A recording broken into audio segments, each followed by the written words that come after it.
One of the interesting things about doing this show, you never know who's going to call. Tommy Robinson, good evening, sir. Good evening. Hi. No, it's interesting because we were going to invite you on the programme anyway at some point over the next weeks to sort of debate these kind of issues, not knowing that, obviously, what has happened today and all the rest of it. But we've sort of moved this hour into the issue of, well, I guess, where Islam sits within the bigger picture of this. Many Muslims countering the idea that this is carried out in the name of Islam and offended by it. And, of course, you come into this debate because founder of the EDL, no longer with the EDL, but you're doing other things now. I guess, it's reasonable to say you are sort of very much, you live in the middle of this debate, Tommy. I do. I was born in the middle of the debate. I was born in Luton, and it's an epic of growing up there. But if you look at the Quran, that's all you have to do. I've been called a racist. That man who casually called you a casual racist, I've been called and shouted down as a racist for 6 years, for simply telling the truth, for simply pointing out facts about Islam. That's all I've done, is point out facts and tell the truth about Islam and tell the threat it poses. For example, you pick up the Quran, there are over 100 verses that incite terror and violence against non-Muslims. Over 100. It says 14 times that Muslims can take non-Muslim women as sexual slaves. These sort of things cause problems. And I think non-Muslims, wherever you find them, take them captive, harass them, lie in wait and ambush them using every stratagem of war. These sort of quotes, that's Surah 9:5, these sort of things inspire terrorism. So why would... I mean, just on that point, Tommy, I mean, I'll let you talk uninterrupted, but I just want to... Just to clarify, if I had a Muslim on the phone right now, they would clearly say you're bonkers and that's not true. It might be in there, but the literal interpretation of it, just like the Bible, I know you've heard all these arguments before, but just like the Bible, you don't interpret them literally, they are there for different reasons. How do we square that? If you try to live as the Prophet Mohammed did, look, people, it's free now. We use this word Islamist. Everyone from our prime ministers and everyone will say we're against Islamists and Islamists are evil. The Prophet Muhammad was an Islamist. He enforced Islam. He spread it with fear and terror. He actually, a quote from Muhammad, "I have been made victorious with terror." Okay, he's not a man of peace. This man that all Muslims hold up as the moral compass, this man murdered. He raped. He pillaged. That's why we have a problem. And of course, the majority of Muslims don't take it literal. The majority of Muslims don't pick up the Quran. The majority of Muslims don't go to the mosque. The majority. When you have an extreme literal interpretation, we have a huge problem. And you have the other gentleman who's ringing up saying we need to work with Muslims and we need them to tell us and inform on other Muslims. He's living in dream world. It's not going to happen. We've just seen the terrorists, the most wanted terrorist in the world from the Paris attacks, has been strolling around his home neighbourhood for 4 months. Yeah. And quotes from Muslims who are living there saying everyone knew he was here. Everyone knew he was here.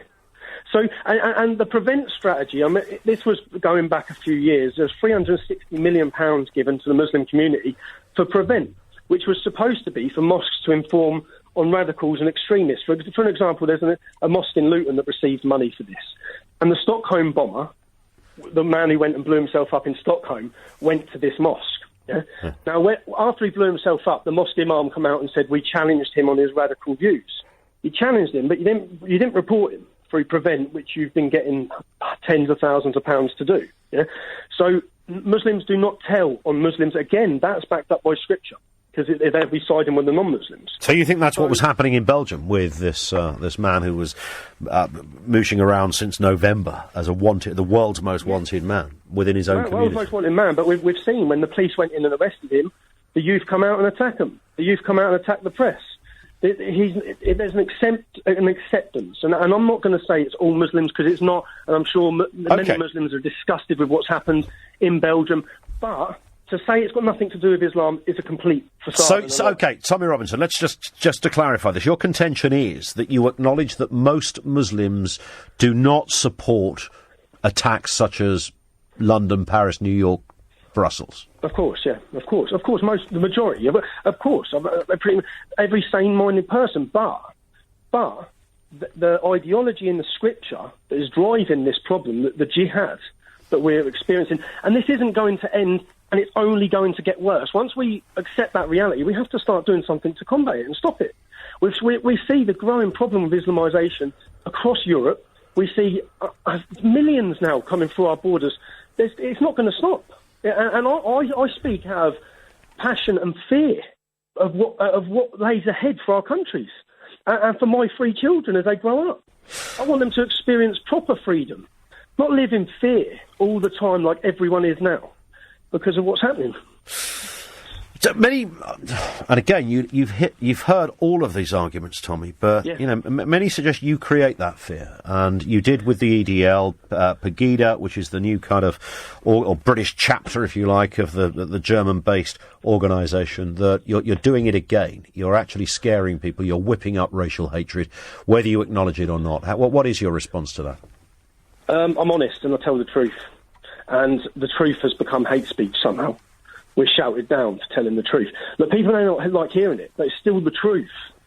All the things I say, like everything I've said in this conversation, I'm not even giving my opinion. I'm talking about facts.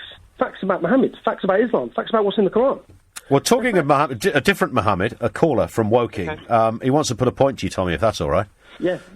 Mohammed, good evening. What are your thoughts? Good evening there. Hi. I was just listening to this and I just felt compelled to ring in because I heard something along the lines of that the Prophet Muhammad spread Islam by invading other countries and basically by using terror. I'd just like to enforce. Islam by... I quoted Muhammad. That's a quote from Muhammad. I've been made victorious through terror. No, I don't understand what you've just said. You don't understand it. The Prophet Muhammad said, I've been made victorious through terror.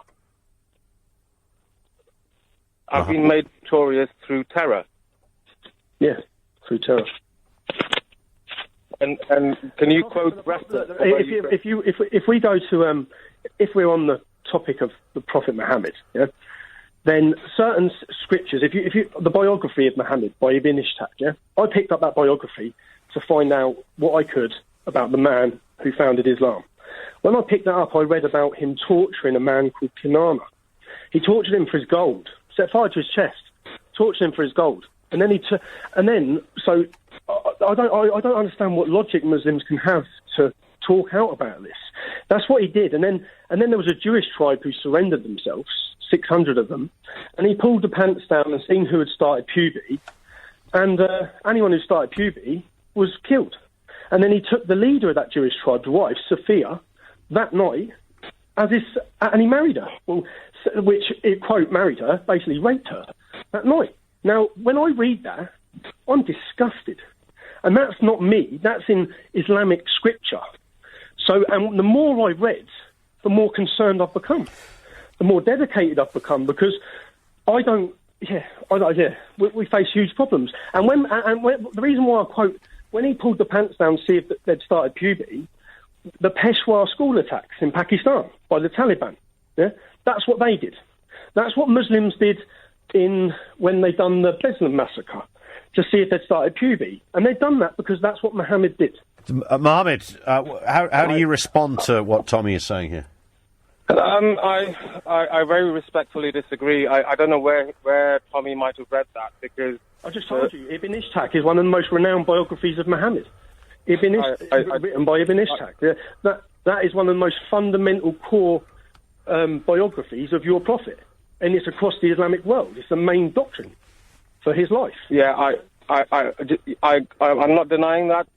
Just because someone's written a book and that's been written about the prophet, it doesn't necessarily mean that's true, because I'm a Muslim. So you pick and choose the good bits of what Muhammad did, do you? Well, no, I just want to make one point. I'm a Muslim, and I've been a Muslim all my life, and I live in the UK, and I think I enjoy life as a Muslim in the UK more than I did from where I come from. So, but this is the point that I want to make. Prophet Muhammad, the story that I've been reading about Prophet Muhammad was completely not in line with what you've just said. You know, the stories that I've read are of each... Okay, so Mohammed, is the interpretation I'll put this back to Tommy in a second. Is it about the interpretation of the Quran? Is that, or the life of Mohammed?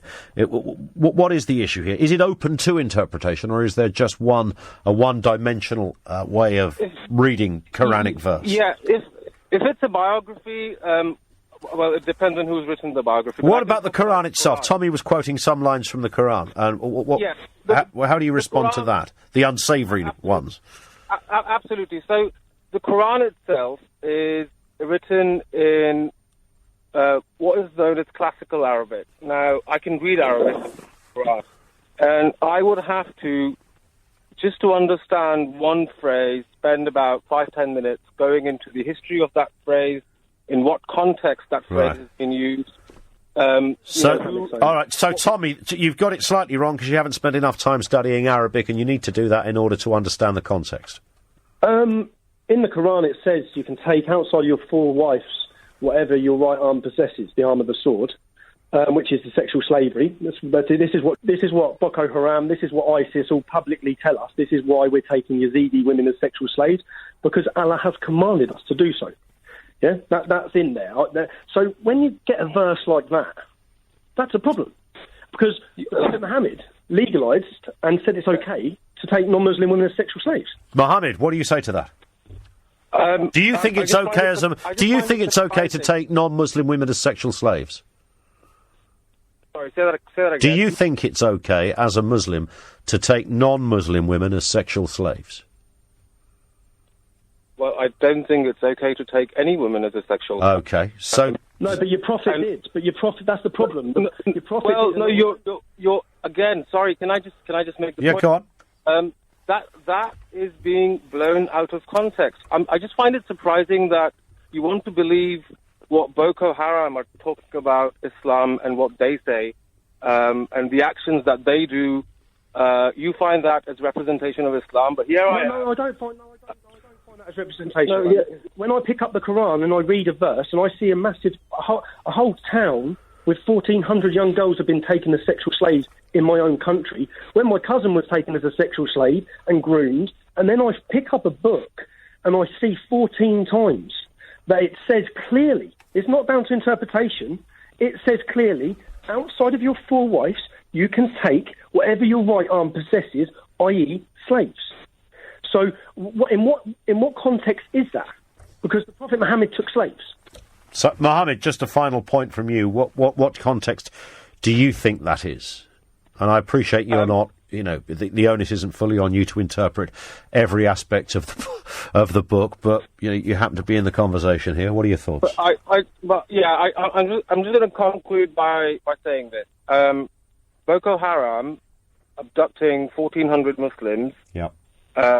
Represent a minuscule percentage of Muslims all over the world. But Tommy's point is that they are carrying out the kind of things that the Quran gives the green light to. How do you respond to that? They're not, because they are taking what is in the Quran and in the most extremist sense, out of context. All right, listen, Mohammed, I have to stop you there just because we hit the clock. Tommy Robinson, thank you, sir, as well. I think we're going to have Tommy in the studio at some point in a few weeks' time to maybe take comments and continue debates such as this. And, of course, in the interest of balance, naturally, Tommy's views will be countered and argued against in equally robust fashion. But he is certainly a figure that has elevated a certain aspect of this debate into the public arena, whichever way you want to take it, whether you agree or ferociously disagree. He does have a view that some clearly believe is that of the truth. Others, of course, refute wholeheartedly that it's anything but. I'm sure we'll invite him in very soon here on LBC. More of your calls and comments. This does, of course, feed in directly to everything that we're talking about today, because the political angle of this has begun already. Some people thought it was a little premature, but we've had Tony Blair speak on this. We've had Donald Trump, potentially the next president of the United States, speak on this. And Trump's point really is, look, until we get to the bottom of what is going on, in his words, I'm not letting any Muslims into this country. Of course, it won't come to that, and I genuinely believe that this is a man creating some mood music. He's setting an ambient tone of his intentions, or if you like, the kind of gear that he will be in. I don't mean what he'll be dressed in. The kind of gear that he'll be in when debating and discussing all of this. So it does go to the root of where it comes from and who's responsible and what it means for the rest of us and where it sits within the context of Islam. And this is happening at a time of a much more diverse Europe that has within it a greater percentage of Muslims. If ever there was a time to debate this, it is right now. Not just because of what happened today, but this narrative certainly isn't going away. 0345 6060 973.